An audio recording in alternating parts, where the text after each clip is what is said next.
दोस्तों नमस्कार। आप डीएनएम शो देखना शुरू कर चुके हैं और मैं हूं देवकी नंदन मिश्र। डीएनएम शो में हम अपराध की सच्ची कहानियां आपके सामने लेकर के हाजिर होते हैं। और आज की जो कहानी है वो कोलकाता रेप मर्डर केस से संबंधित है, जिसमें एक डॉक्टर बिटिया का आरजी मेडिकल कॉलेज के भीतर बलात्कार के बाद उसकी हत्या कर दी गई थी। इस केस में सजा सुनाई गई है संजय राय के खिलाफ। संजय राय को आजीवन कारावास की सजा सुनाई गई है। और संजय राय की सजा के बाद जो कोलकाता रेप मर्डर की जो विक्टिम है, जो लड़की है, उसके परिवार वाले इसे अधूरा इंसाफ क्यों कह रहे हैं, यह एक बड़ा सवाल है। हालांकि इस केस में बहुत ही जल्दी, मतलब बहुत कम समय में दोषी को सजा सुनाई गई है। जब यह सजा सुनाई जा रही थी उस समय संजय राय कोर्ट के सामने गिड़गिड़ा रहा था और संजय राय कह रहा था कि उसका इस केस में दोष कोई नहीं है, उसे फंसाया गया। लेकिन जज ने उसे आजीवन कारावास की सजा सुनाई। इसके बाद जो संजय राय के परिवार वाले हैं वो भी यही बात कह रहे हैं कि संजय राय दोषी नहीं है। इसके साथ साथ जो लड़की है जिसके साथ ये घटना हुई थी, उसके परिवार वाले कह रहे हैं कि ये जो इंसाफ है ये अधूरा है। अब सवाल ये उठता है कि आखिर इस इंसाफ को अधूरा क्यों कहा जा रहा है। क्या जो तत्कालीन जो मेडिकल कॉलेज के प्रमुख थे संदीप घोष, जिन पर सुरक्षा में चूक और जो साक्ष्य हैं उसको नष्ट करने का जो आरोप लगाया गया था, उनके खिलाफ कोई सजा नहीं हुई, इस वजह से ऐसा कहा जा रहा है। बहरहाल हम एक एक करके आपको बताएंगे कि आखिर इस मामले में ये घटना कैसे हुई थी, इस मामले में किन किन लोगों का नाम आया था, किन पर शक की सुई घूम रही थी और संजय राय ही क्यों दोषी बनकर के उभरा। दरअसल जो मुख्य आरोपी है संजय राय, सबसे पहले हम उसके बारे में बताते हैं। संजय राय कोलकाता पुलिस का एक वॉलेंट्री, एक तरीके से कहेंगे, जवान था और पुलिस और सीबीआई ने इस मामले की जांच की और जांच में उसने पाया कि संजय राय ही वो शख्स था जिसने इस घिनौनी वारदात को अंजाम दिया। इसीलिए सीबीआई ने संजय राय को इस मामले का मुख्य आरोपी बनाया। उस पर जूनियर डॉक्टर के साथ रेप और हत्या का आरोप लगा।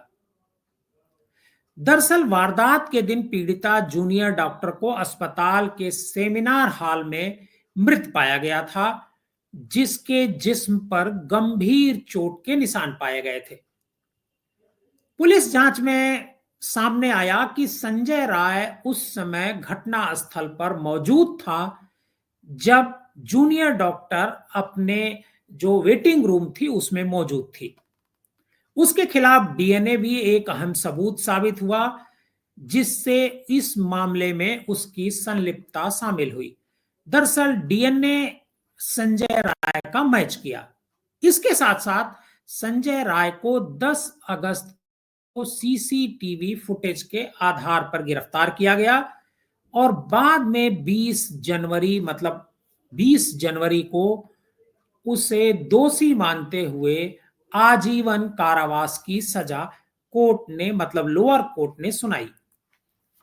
आपको बता दें कि जिस इलाके में ये आरजी कर मेडिकल कॉलेज और अस्पताल है वो ताला थाना इलाके में आता है, कोलकाता के। वारदात के वक्त वहां के थाना प्रभारी अभिजीत मंडल थे, उन पर भी आरोप लगे थे। उन पर आरोप लगा था क्राइम सीन को नष्ट करने और साक्ष्यों के साथ छेड़छाड़ करने का। दरअसल सीबीआई ने इस मामले की जांच के दौरान पाया कि अपराध के तुरंत बाद पुलिस की ओर से घटना स्थल की सफाई कर दी गई। पुलिस की इस कार्रवाई से महत्वपूर्ण जो फॉरेंसिक सबूत थे वो सभी मिट गए। इसके साथ ही अभिजीत मंडल जो थानेदार थे, उन पर अपराधियों को बचाने और न्यायिक प्रक्रिया को बाधित करने के आरोप लगाए गए।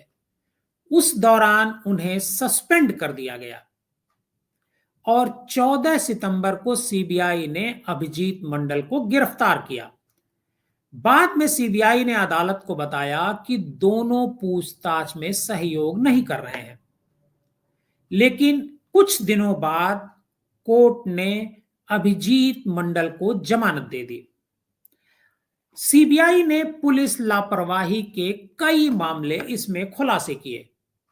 सीबीआई ने कहा कि कोलकाता पुलिस हर कदम पर लापरवाही कर रही थी। सीबीआई ने यह भी कहा कि मुख्य आरोपी संजय राय की गिरफ्तारी के 2 दिन बाद उसके कपड़े और सामान बरामद किए गए थे, जबकि ये उसी दिन बरामद किया जा सकता था। पुलिस ने यह जानते हुए कि आरोपी से जुड़े सामान अपराध में उसकी भूमिका अहम तय करने में साबित होते हैं, उसके बावजूद उसे बरामद करने में देरी की गई। इसके साथ ही इलाकाई पुलिस पर सबूतों के साथ छेड़छाड़ करने और आरोपियों को बचाने का भी इल्जाम लगा। हालांकि कोर्ट ने अभी तक इंस्पेक्टर के खिलाफ किसी तरह का मामला तय नहीं किया है। उस समय जो आरजी मेडिकल कॉलेज के प्रिंसिपल थे संदीप घोष, उन पर भी कई तरह के इल्जाम लगे। उन पर आरोप लगा कि इस मामले में साक्ष्य उन्होंने मिटाने की कोशिश की और पूरे मामले को दबाने की भी कोशिश की। दरअसल आपको बताएं कि ये जो मामला था आरजी मेडिकल कॉलेज में बलात्कार और मर्डर का डॉक्टर बिटिया के साथ, वो मामला शुरुआती दौर में ऐसा लग रहा था कि ये बहुत ओपन और सट केस है। लेकिन जैसे जैसे सीबीआई की जांच आगे बढ़ती गई, सीबीआई के लिए ये चुनौती बड़ी होती गई। आपको बता दें कि सीबीआई से पहले कोलकाता पुलिस ने इस मामले में जांच की थी और संजय राय की गिरफ्तारी कोलकाता पुलिस ने ही की थी। और कोलकाता पुलिस ने संजय राय की गिरफ्तारी के बाद इस मामले के सुलझने का दावा करते हुए केस को लगभग क्लोज करने का मन बना लिया था। जबकि और लोगों को लगता था, क्या पूरे देश को लगता था, कि इस मामले में आरजी कर अस्पताल के प्रिंसिपल संदीप घोष और कुछ लोग हैं जो इस मामले में कुछ छिपाने की कोशिश कर रहे हैं। सीबीआई ने आरजी कर मेडिकल कॉलेज के तत्कालीन प्रमुख संदीप घोष पर सुरक्षा में लापरवाही और साक्ष्यों को नष्ट करने का आरोप लगाया। उन्हें सुरक्षा में चूक और साक्ष्यों के संरक्षण में असफलता का दोषी सीबीआई ने माना।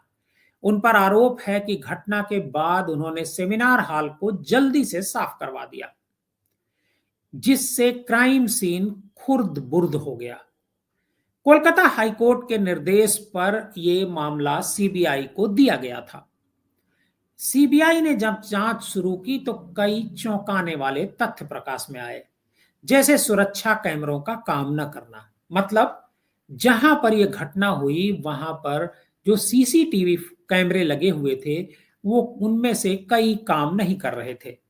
इसके साथ साथ क्राइम सीन का खराब होना और अपराधियों को सबूत नष्ट करने का मौका देना।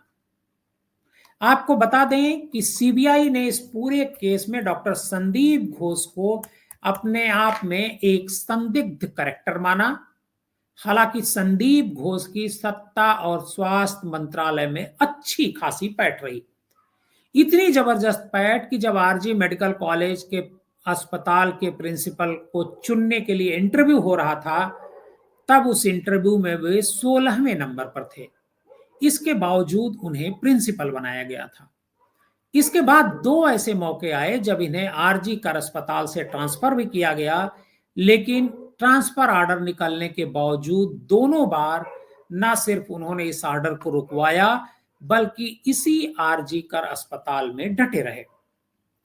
इनके ऊपर अस्पताल के वेस्ट मटेरियल टेंडर से लेकर के पार्किंग के टेंडर तक को लेकर घूस लेने के इल्जाम कई बार लगे। जूनियर डॉक्टर की मौत के बाद से इन पर और भी अब इस तरह के इल्जाम लग रहे हैं।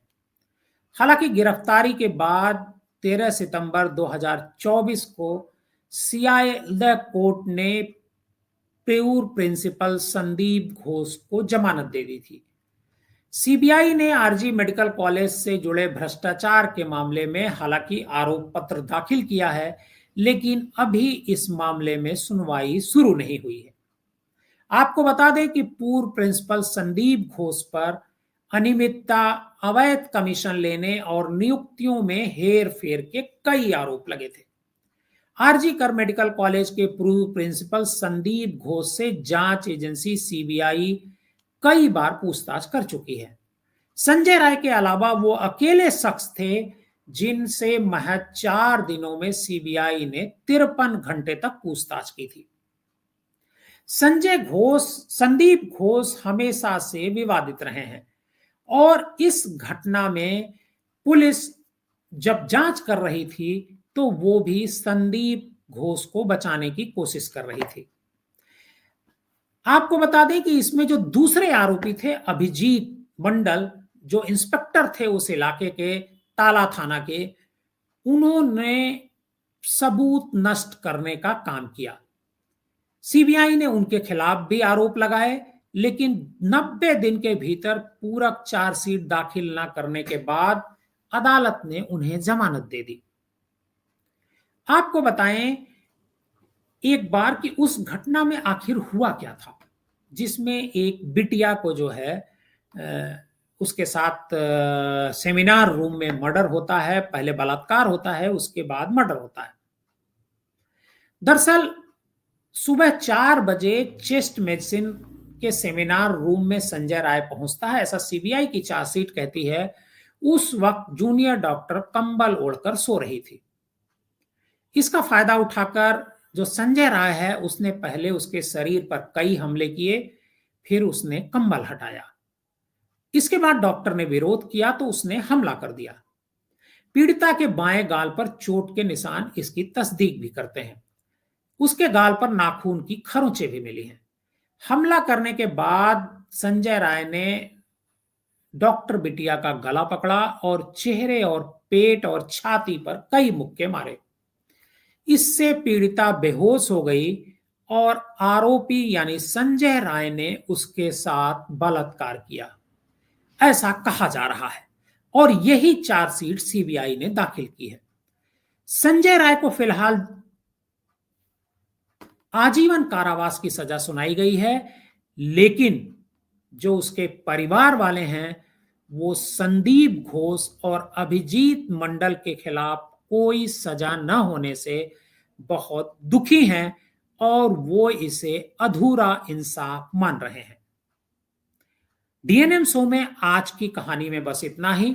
अगर आप हमारे इस चैनल पर नए हैं और पहली बार हमारा ये शो देख रहे हैं तो हमारी इस कहानी को ज्यादा से ज्यादा लोगों को शेयर कीजिए और हमारे चैनल को सब्सक्राइब कीजिए।